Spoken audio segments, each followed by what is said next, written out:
Hello everyone, and welcome back to another Let's Play video from Magic the Gathering Arena. I am S.A.N, and today I'm going to be trying a different format of draft there. You can see in the top corner there, Power Cube Draft. So I should explain what a cube draft is. Basically, as opposed to us drafting a single set of cards, it's a collection of cards. In this case, it's going to be some of the most powerful cards in the game's history. I thought this would be a fun little video to make because some of the cards in Magic the Gathering's history are absurdly powerful, and you get to see some of those here.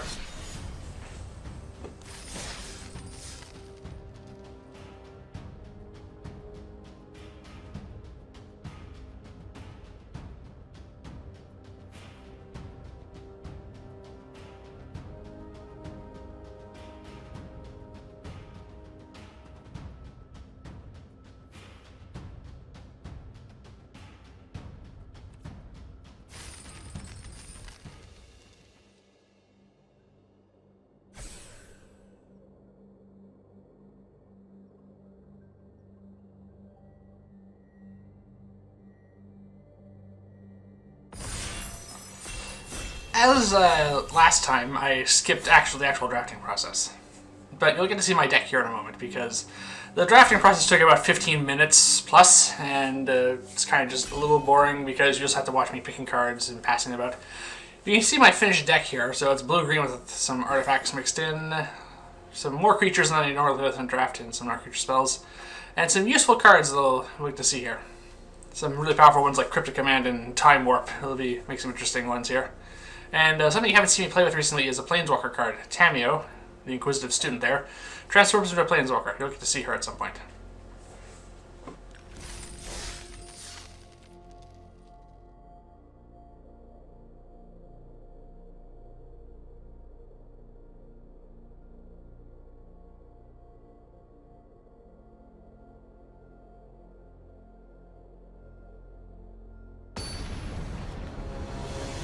Alright, so now we're getting into game one here.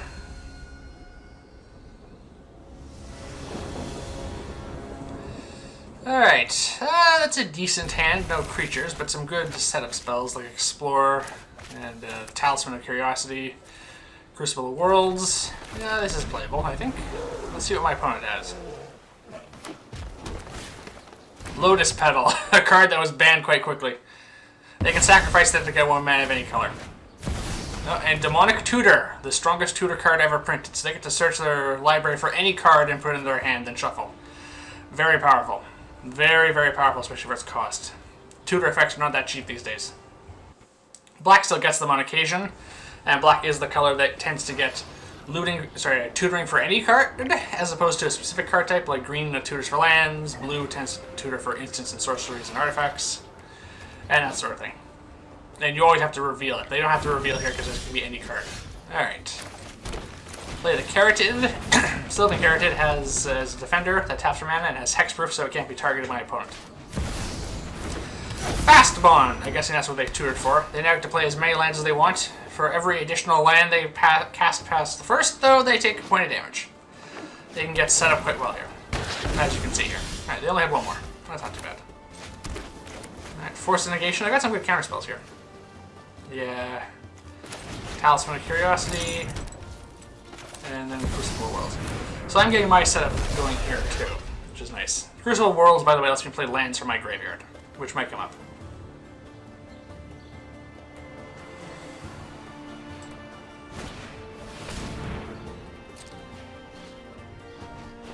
They're playing Esper Origins here, which is from the Final Fantasy set, just like the Cactuar thing there. Booster Tutor. That's from one of the unglued sets. So it lets them open a sealed Magic the Gathering booster pack, reveal a card, and put it into their hand. In this case, it was a Time Walk. One of the Power 9. The 9 strongest cards ever printed. It lets them take an extra turn for 2 mana. And we're going to play one of my Final Fantasy cards. Sage's Chocobo. I don't really know what game that's from. It's from one of them. So Chocobos are from Final Fantasy, on that. Alright. Sorak, the Elusive Hunter. He can't be countered. His creature spells can only be countered, which is not great because I have a whole bunch of counter spells in my hand. And little else to use at the moment. It would have been better if I had drawn the Chocobo earlier, because it gets a ++ counter every time I play a land. Alright, so they're flashing back as for Origins. It's not a creature spell, so I can counter this, so I'm going to do that. And also, 3 steps ahead has Spree, which has me pay extra mana to get its other effects. I'm going to copy my Chocobo. Alright, is attacking. I can take 4 damage, that's fine. Ooh, Tolarian Academy, one of my power cards. Taps for blue mana, equal the number of artifacts I have. In this case, it's 2 so far. In an artifact-heavy deck, that card is very powerful. It was also banned at one point, and I think it still is in certain formats. It's on standard, so it's fine. Grim Monolith, the rebalanced version of Mana Vault. Yeah, there's a whole bunch of powerful cards here, as you can see.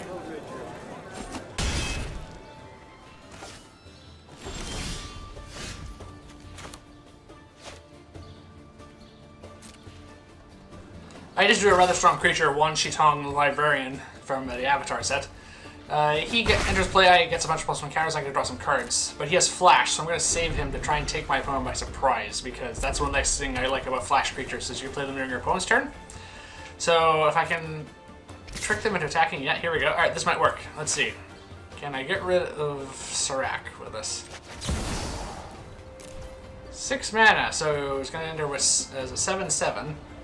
And then I get to draw 3 cards off of that, because it's half the number of counters it enters with. Very, very, very, very powerful card. And more recent one, too. There we go. Do they have anything?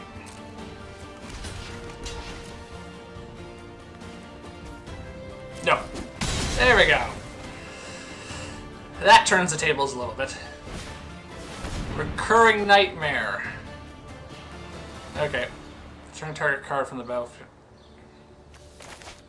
Yeah. No, Force of Negation. Counter that. Recurring Nightmare is another card that was... there's a section of time in 1999. It was called Combo Winter. Some of the most broken combos in Magic the Gathering's history were created, and a lot of these cards are part of that so far, believe it or not. So they cast Time Walk, and they get an extra turn now. Which in this case is just them drawing an extra card because they have nothing else to do. Time Walk and extra turn effects do sometimes just turn into cantrips, just letting you draw a card. Alright, they're just wasting their halfling here for no reason. I think they're going to resign soon. I countered probably 2 of their best spells. And I've probably broken a combo right here. Mishra's Workshop. Generates 3 colorless mana, but can only be that mana can only be spent to cast artifact spells, so it's a little limited. But I have a number of artifacts in my deck, so it can still work out. It can also, the mana can still be used to pay for abilities as well. Alright. Yeah, I mean, I have 12 damage here. There we go, they're down to 4 life. I'm gonna summon the overworld. Oh, it had haste. I didn't know it had haste. I don't really play with this card very often. Yeah, this would be game, I suspect. Hey, first game you guys have seen me win. No, they're not. You're going down swinging at least. Oh, Wheel of Fortune. Each player discards a hand that draws 7 cards. Okay, this might change things. Another very, very, very powerful card. Alright, I still have the Cryptic Command at least to counter one of their spells, possibly. Just reorganizing my hand while I wait for them to do something.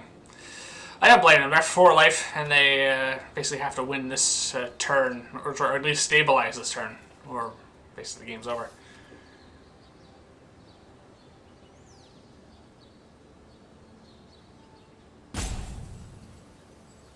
They're going to run out the clock. Tireless Tracker. That's a blocker, but it's not going to help. Wanshi flies. You need something that flies or has reach. Tarmogoyf. Elta doesn't matter. 2 mana left. I think this is it.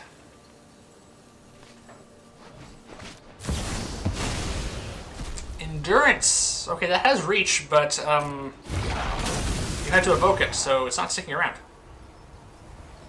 12 cards from their graveyard into the bottom of the library in a random order. Okay. They're concerned about me recycling my graveyard, apparently. Though they're letting me put it back in... Okay, there it goes. Yeah. Do you have anything else? Because if not, I think I've won.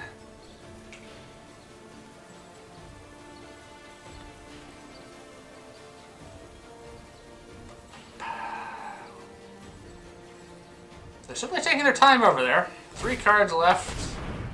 Death, okay, return. They're down to 1 life now. Yep. Okay. There we go. Hey! That's game 1 finished. Hey, I won 1, finally. 3 videos in, I finally win a game.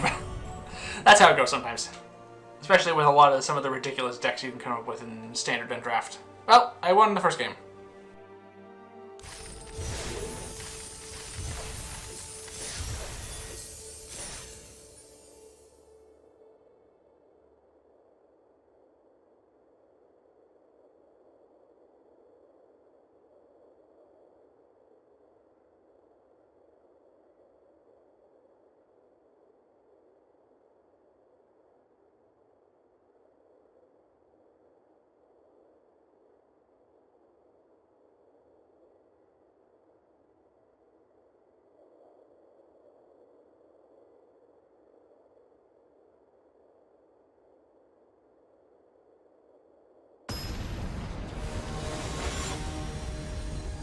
Alright, game 2. For a second there I thought it was going to time out. That has happened on occasion. Alright, oh, that's not a very good hand. Mulligan. Ah, Tamio! Okay, I'm keeping this one. I'm getting rid of the green card though because I have no green mana. Not the best, but at least we get to see Tamio in that effect. So she starts off as a 0-3 flying wizard. She can't do damage. Whenever she attacks, I get to investigate, which means I get to create a clue token that I can sacrifice. I think you've seen me use clue tokens before at this point. If not, you'll get to see them now. And whenever she attacks, investigates. She transforms when I draw my 3rd card in a turn, so the clue tokens will help with that.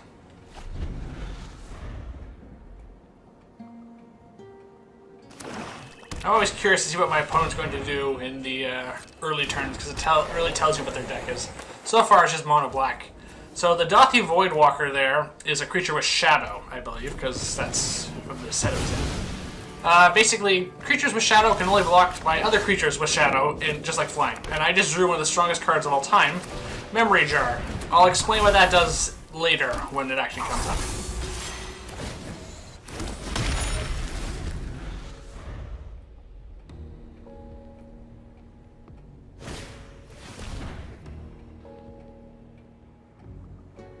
Nope, Thoughtseize. I might be losing Memory Jar right now.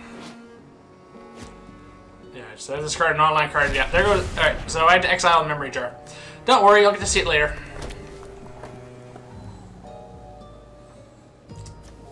So the Voidwalker has Shadow, so it can't be blocked by anything in my deck because I have nothing with Shadow.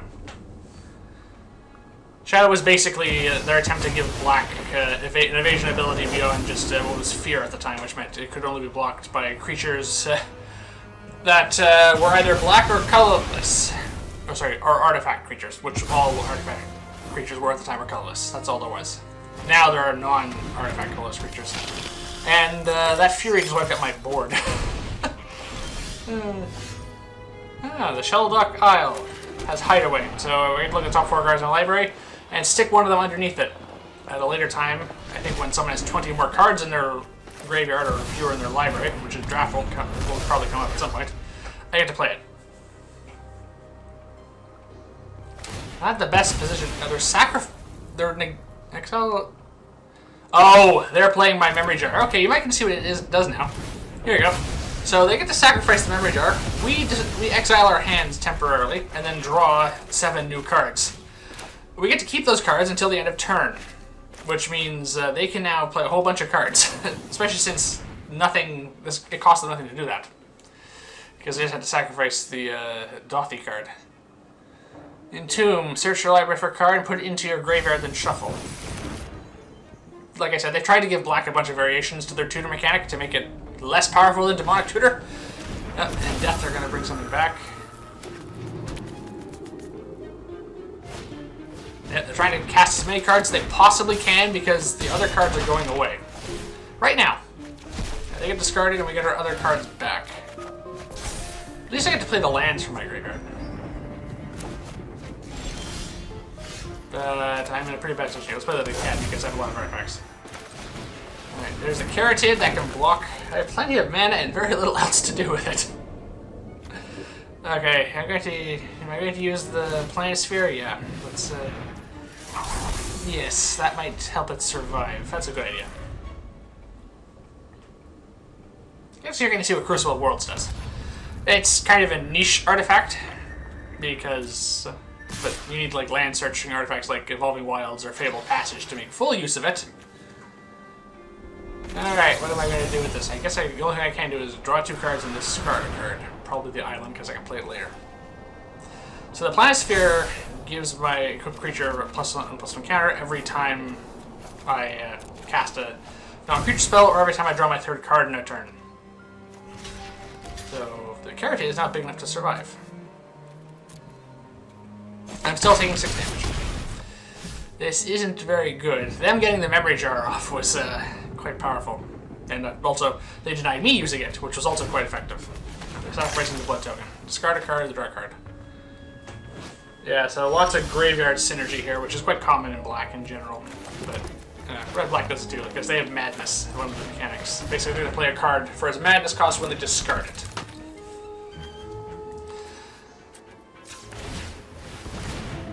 Sacrifice the clue, because my Tireless Tracker gets the +1 counter every time I sacrifice a clue token. Move the Planisphere over.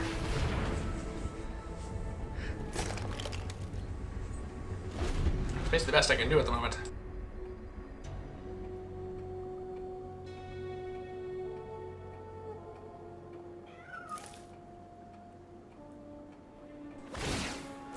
I can do a little joke here, or meme, basically.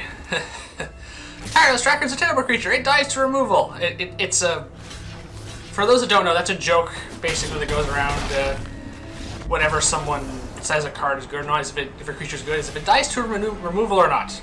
99% of all creatures ever printed die to removal, because it takes Indestructible or Shroud or Hexproof or something to make it untargetable to avoid removal, so it's kind of a joke, but people like saying it all the time. People always have a laugh when you actually realize it.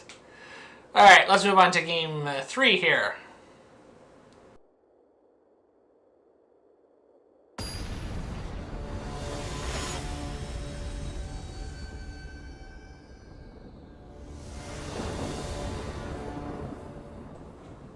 Alright, this is a better hand. Drawing the Tolarian Academy from opening hand is pretty good. I'm not going to play it first because I need some artifacts, otherwise it doesn't generate any mana. But I have the Talisman of Curiosity, Crucible Worlds, Force of Negation, Mother of Runes? Oh no. Okay.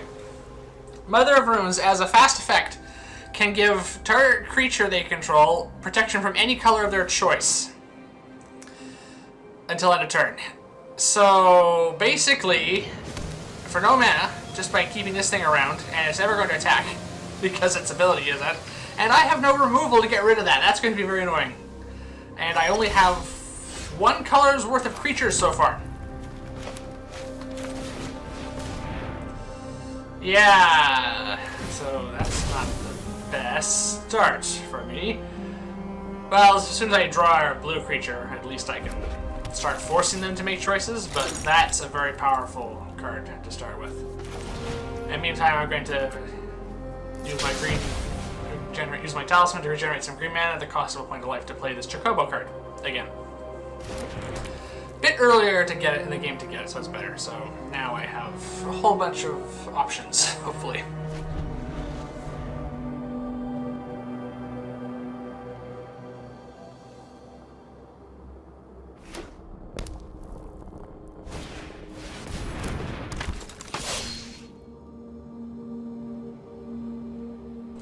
Serac seems to keep showing up. That's the 3rd player, including me, who has had one. Well, the card pool isn't the best in these sorts of things.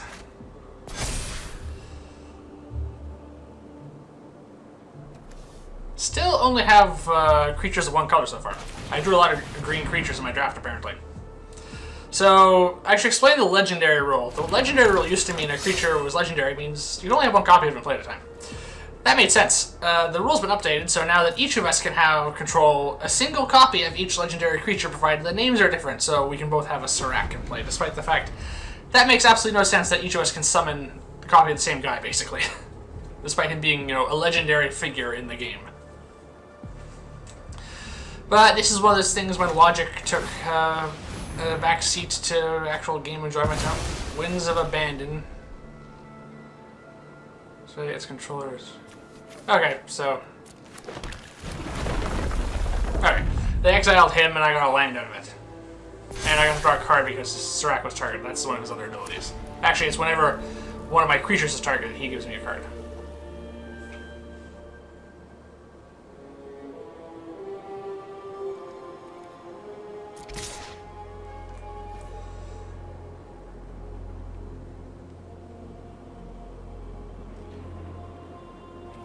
Yeah, no, I'm not going to attack. Block it yet. I haven't seen the Mother of Runes yet. That's going to come up at some point. Oh, Stoneforge Mystic. Okay. They get to search the library for an equipment card. Reveal it from their hand. Oh, Batterskull. That's a living weapon. So that becomes a creature and it comes into play, basically. Right? They create a token and they attach the token to it. Alright, Might Form Harmonizer. Another landfall card. I have a few landfall cards. Green loves landfall, so I should be able to take advantage of that. This one doubles the power and toughness of a creature, so I'm going to play the Workshop now. Double Jacobo's power. It's going to get plus 2 power, so that's going to double as well. Okay, so it's just power, so it's a 6/4. And I'm going to attack. Well, you might get to see the Mother of Runes at this point. Ability, because protection works on defense as well as attack.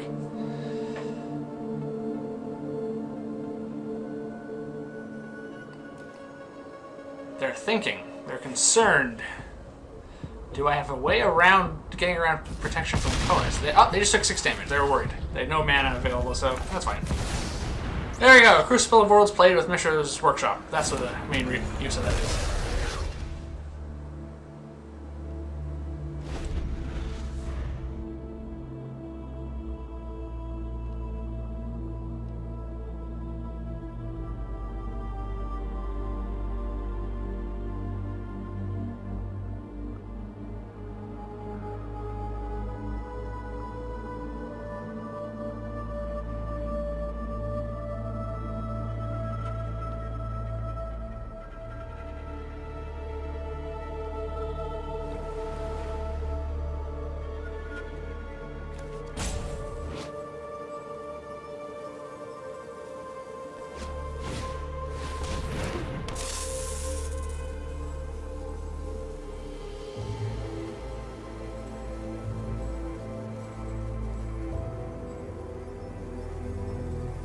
One saving grace at the moment is they don't have enough mana to play the Batterskull just yet. I think. They're attacking you with S.A.N. He's our strongest creature at the moment. Oh, no, no. I see what they're going to do. Now we're going to see the Mother of Runes.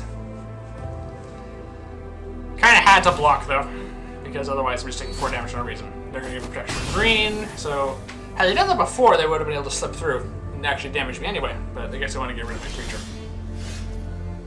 Oh, the Elder Garganath. Gargaroth. That's a powerful creature. I still haven't drawn a blue creature yet. I'm guessing I didn't have as many of them in this draft. Explorer. I do get another land. There we go.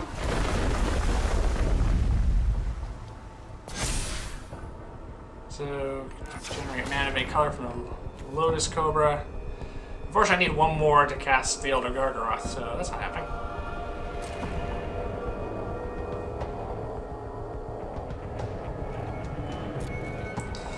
No point in attacking, especially now that I can just block. Oh, Stoneforge Mystic. Is the Batterskull hitting play now? Yeah, equipment card into the battlefield. There you go. So now they have a 4/4 lifelink vigilance. I think it's a germ. Is what the creature type is. Hangs Iceberg. No, I don't want you to exile something I control, so force negation. Having counter spells is so nice. And it gets exiled. Because that's what force negation does. Still can't deal with the fact that I only have one creatures of one color at the moment. Mother of Runes is probably going to be what does me in this game. I mean, if they just attack and use Mother of Runes and S.A.N, nothing else, I lose in 4 turns.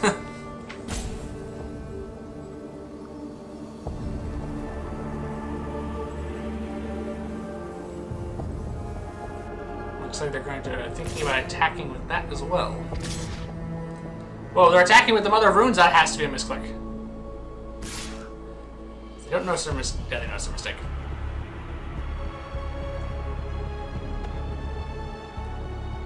Alright, they're just attacking with the Batter Skull. That has Vigilance and Lifelink, so I guess that makes sense. Yeah, protection from green. I take 4 damage, they gain 4 life. There we go. The other problem to the Batter Skull is because it's an equipment card, it actually just can stay in play. Even if I kill the germ token, they still keep the artifact. And they can just equip it to something else. It's expensive to do that, I think. But I have Wan Shi Tong here again, so I finally have a blue creature as Flash. And it can be quite big, so I'm going to see if I can pull off this trick a second time.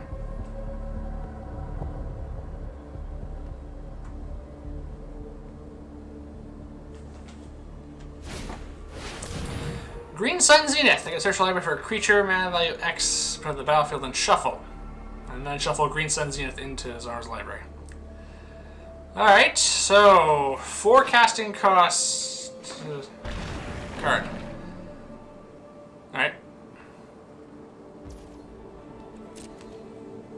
Fanatic of Ronus, I think is what that card is. Not a very good card. Anything else that has 4 mana value? Maybe they played some of their best 4 casting cost creatures. Alright, yep. They're setting this combo up again. They're still gonna pick green. Well, now I have a blue creature.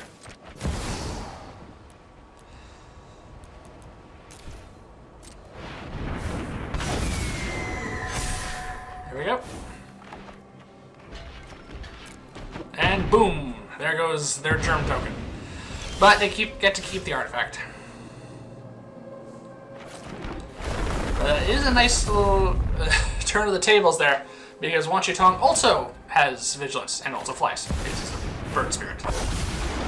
I also now have the Elder Gargaroth, which has Reach, Trample, and Vigilance. So I've got a few options here. Now I can start attacking and blocking in the same turn. And I have plenty of mana set up, so this is a good change. Alright, I think this might be the turning point. Parallax Wave! No, no, no, no, we cannot have that. That's a terrible card for go up against, yeah. Don't have the mana, so just counter it.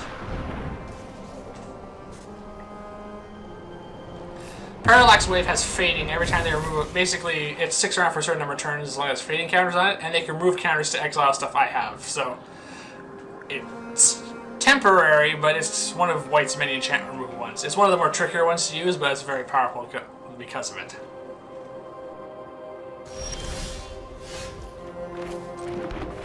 Ah, now I have my memory jar. Now I get to use it. And you see what it does, so I don't have to explain it this time. But trust me, I have no other cards in my hand. Let's play the memory jar.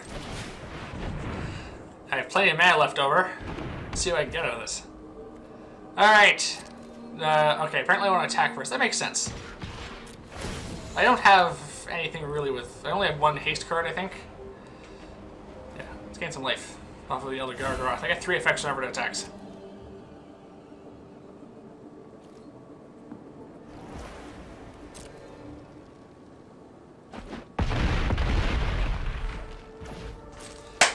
Okay, nope, I'm not using it yet. Apparently I'm waiting for my... Oh, I want all my mana, I guess. Okay, that makes sense. I did use up 4 mana to play it. I think I would have been fine. I still had 9 mana, which is more than enough. Oh well.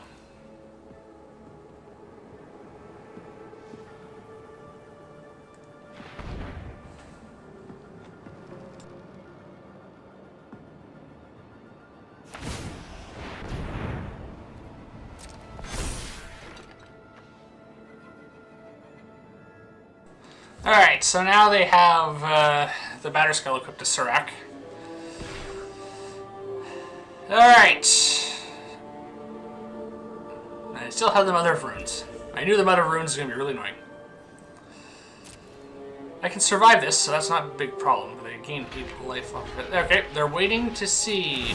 I don't know why I'm... Oh no, I do know why I'm blocking. I want to get a creature token out of this. Unfortunately, I still only have 1 blue creature, so and they were smart enough to wait till they attack. So they took a bit of a risk with that, but they get to give it protection from green now. Alright, which of my creatures do you want to get rid of more? I suspect it's the Gargaroth. Strakoba's pretty big at this point, but it's not likely to get much bigger at this point.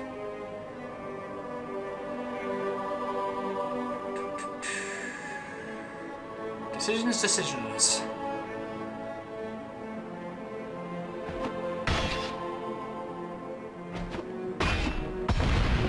Yeah, they got rid of the Gargaroth. That makes sense. It's the stronger of the two creatures.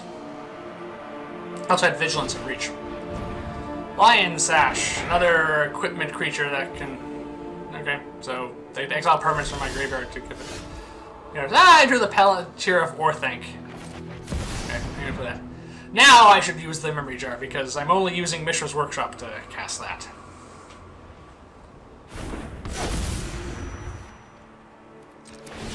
Palantir of Orthanc's from the Lord of the Rings, in case anyone's wondering why there's a Lord of the Rings card here. All sorts of Universe Beyond ones. Alright, what did I get? I got Time Warp. Definitely gonna be casting that.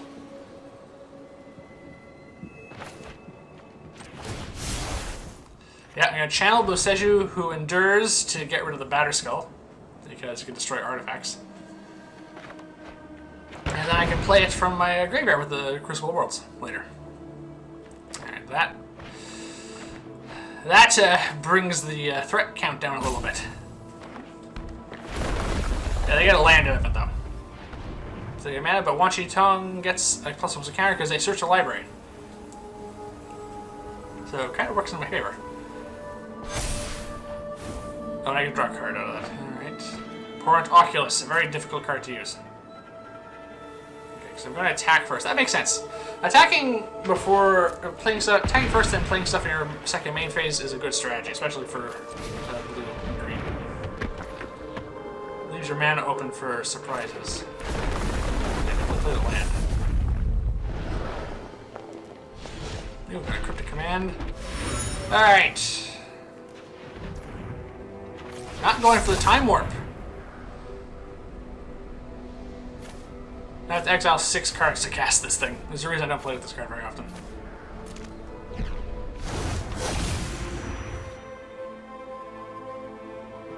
Alright, I should play it now because I have mana still. Yeah.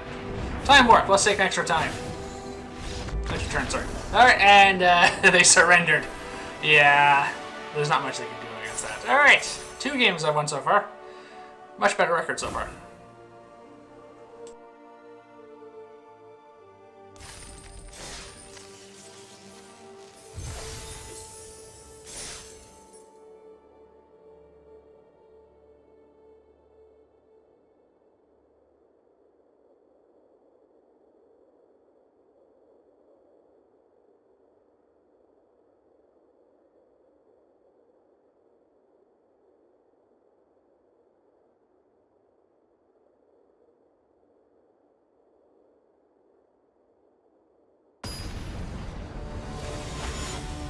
Alright, game 4.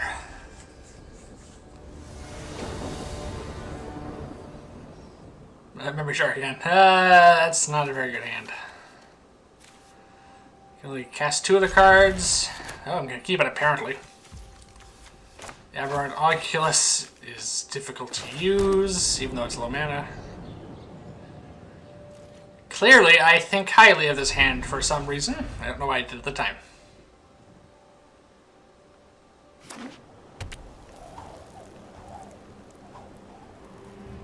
So, white-red. Rather disjointed color combination, but it can be fast and aggressive. Alright, at least I'm drawing some land here. And I'll play the Planisphere. I don't really care for equipment, but in draft you play with what you get.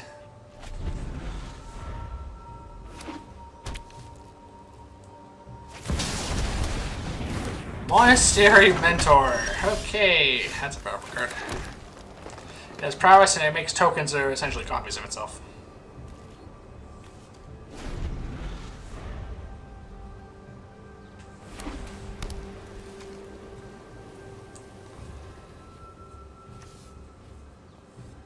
Ancient Tomb.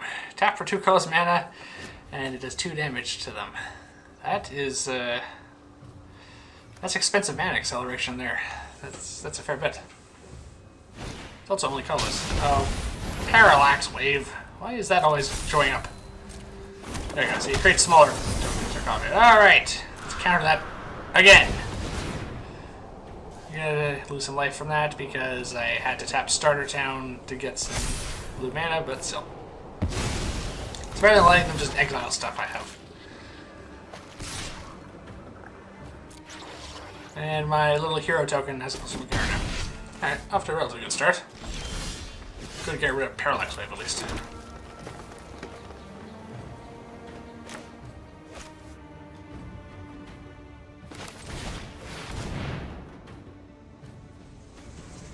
Alright, let's play the Overworld Oddity. As haste, so I remembered this time. So you have to put pressure on White-Red. They like to generate lots of tokens and play very aggressively. You need to force them onto the defensive because it's not what they're suited for, usually. White's a defensive color, red's a very aggressive color, so it kind of can balance out. Pyrokinesis, a pitch spell. It's called a pitch spell because, like some of the other cards you've seen me use, like Force of Negation, you can discard a card or pitch a card into your graveyard to pay for its casting costs, as opposed to just casting it normally. And Pyrokinesis is one of Red's version. Figure of Destiny, that's an annoying card. It's one of the level up cards. Basically, they can pay mana to make it better. Why did I keep the Abhorrent Oculus? Probably because I didn't have many other very powerful creatures that were blue. One Chiton can't cover everything. There you go. We're going to start leveling up now. So now it's a 2/2. It'll become a 4/4. And eventually it'll become an 8/8 flying first strike. They don't have the mana for it just yet, but it's going to get worse and worse.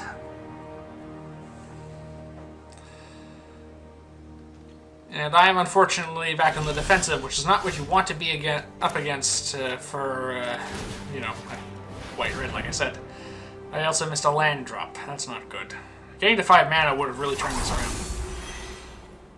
Because I would have been able to play the Elder Gargaroth and possibly the Memory Jar. I can keep the Force of Negation open by getting rid of the Abhorrent Oculus, which I'm not likely to be able to play anytime soon. And against a White-Red deck, I may not be able to get to that 6 cards in my graveyard at all to pay for its cost. Dismember? Yeah, no, I want to keep my only creature. So time for a pitch spell in my case. I'm going to pitch that into the graveyard, exile it in this case. Alright, so that gives me plus counter. I get to draw a card because Serac was targeted, and I get to counter one of their rules. Apparently they have access to black in this deck. I'm guessing Dismember has Phyrexian mana because I don't see any black mana on their board. Phyrexian mana, by the way, can be spent with either colored mana or by paying 2 life.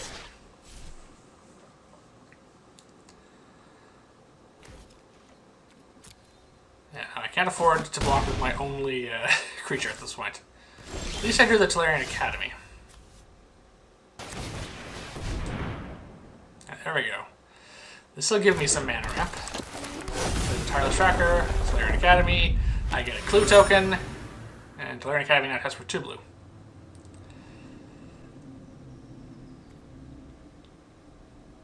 I could attack. They'd have to block with everything to kill Serac. And even then, they'd still be taking damage. It's a heavy losses. I don't know if they want to do that. But then again, I'm running low on life too, so yeah. Calculations have to be made that way, and my deck is better suited for defensive play, whereas theirs is for aggressive. Caracas? Oh, for crying out loud. They get to return target legendary creature in his hand, so Serac's coming back to my hand. There goes my biggest blocker. Oh, and now they're going to Galvanic Blast my tracker. Oh, I'm going to sacrifice this Clue token. Give it a plus 1 counter and draw a card. At least it survives. Now they have to consider what they want to do. That Monastery Mentor, by the way, is really annoying because it keeps giving them tokens. Yeah, I'm just going to attack with the tokens with the ones. Oh, nope. Oh, no, they're going for everything. Oh, I'm going to take out the Figure of Destiny then. 2 life though. This probably isn't gonna last much longer.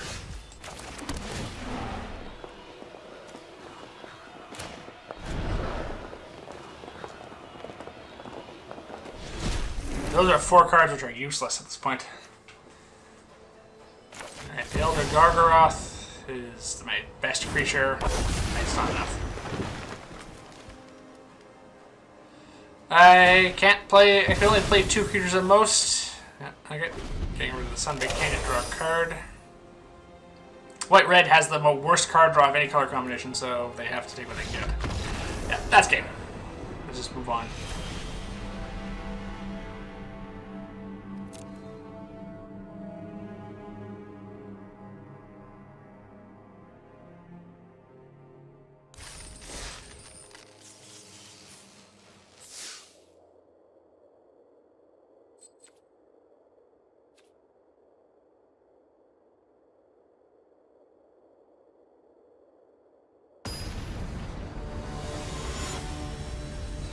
Alright, game 5, which will probably end up being the final one. Memory jar again. That's a fair hand. The Lotus Cobra gives me mana provided I have lands to play. So...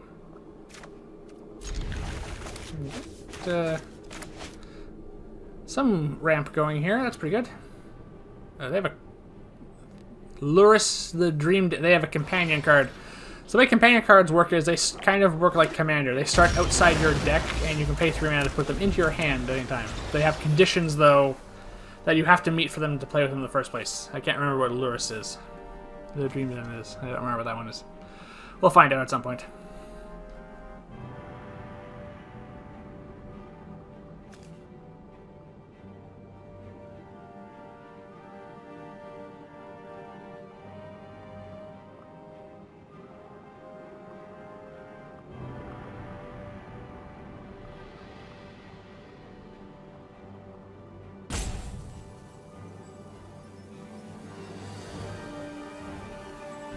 Stalling on turn 2?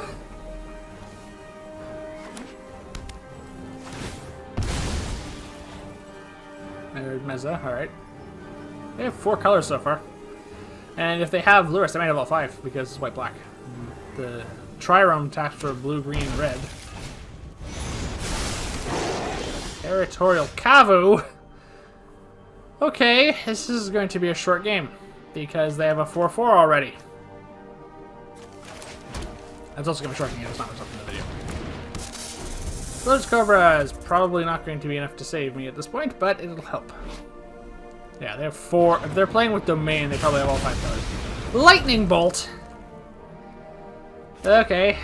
The cheapest, most effective red removal spell ever. There you go. All 5 colors. Taking 5 damage on the first attack. Oh, and they get to reverse loop, discard a card, and then draw a card. Yeah, this is going to be a short game.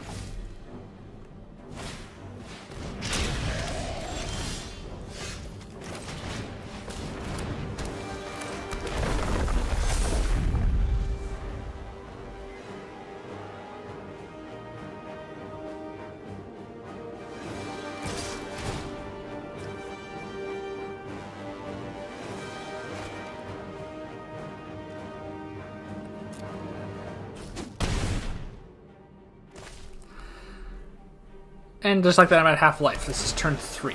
Well, 4, basically, at this point. Yeah. Wow. They got lots of lands to search. Okay, there you go. Now they have Luris in their hand. Not that it matters. They have this Kavu, which is basically all they need at this point. Maybe the Palantir of Orthanc can give me some help.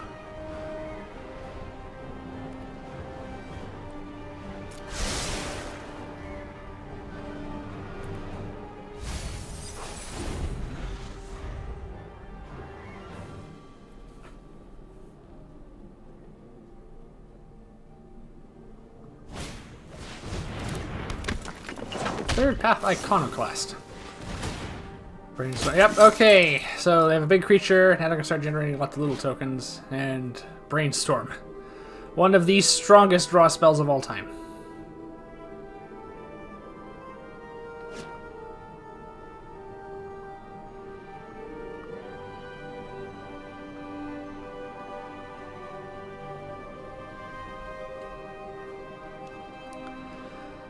They're making decisions. They have to put 2 cards from their hand back into the library now.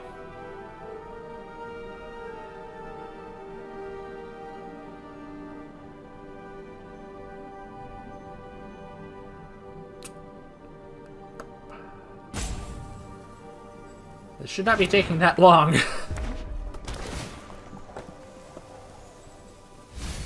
Elegant. They have so many dual lands. Mox Ruby. They have a Mox? Okay. A Braid. Okay, they're just getting... Now they're just being mean.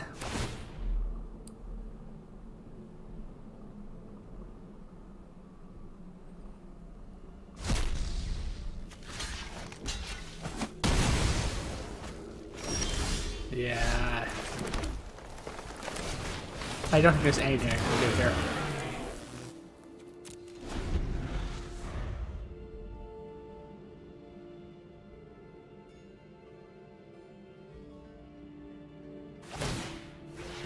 I forgot about the Ether Spell Bomb.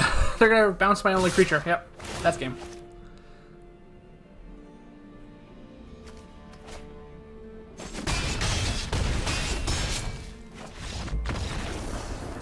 Alright, that's game 5. And I think that's it. Because I think that was my 3rd loss.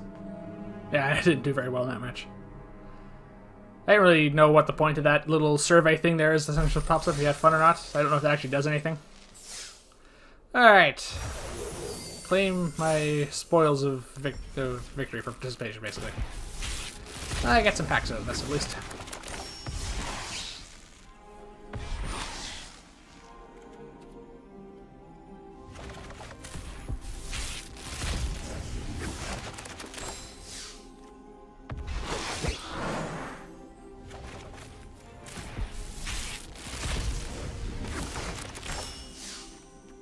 Let's slow this down. Alright, well, that's going to be it for today, then, because we made through the Power Cube Draft. Did fairly well. Played 5 games, won 2 of them. That's a better record than my previous ones are. It's probably going to be my last arena video for a little while, because I have some other stuff I want to do. I liked doing this, though. This is nice, fun to try this out, and also a good way of testing out me recording the audio and post-production now, which I think I prefer, so I'm going to be sticking with that going forward. It does mean my videos take a bit longer, because I now have to set 2 days aside, basically, to do them, as opposed to just doing one before, but that's fine. I have another standalone video coming out that I'll be doing a voiceover for soon. Expect that within a few days, and after that, we'll be moving on to getting back to my dedicated Let Us Play series for a while. I have a fun game to choose to play next, fitting for the current year because of it's a whole bunch of video games anniversaries this year, so we'll be looking forward to that. In the meantime, thank you for watching, everyone. Please remember to like, comment, and subscribe, and please join me here again next time as we continue my adventures in the world of YouTube. Goodbye, everyone.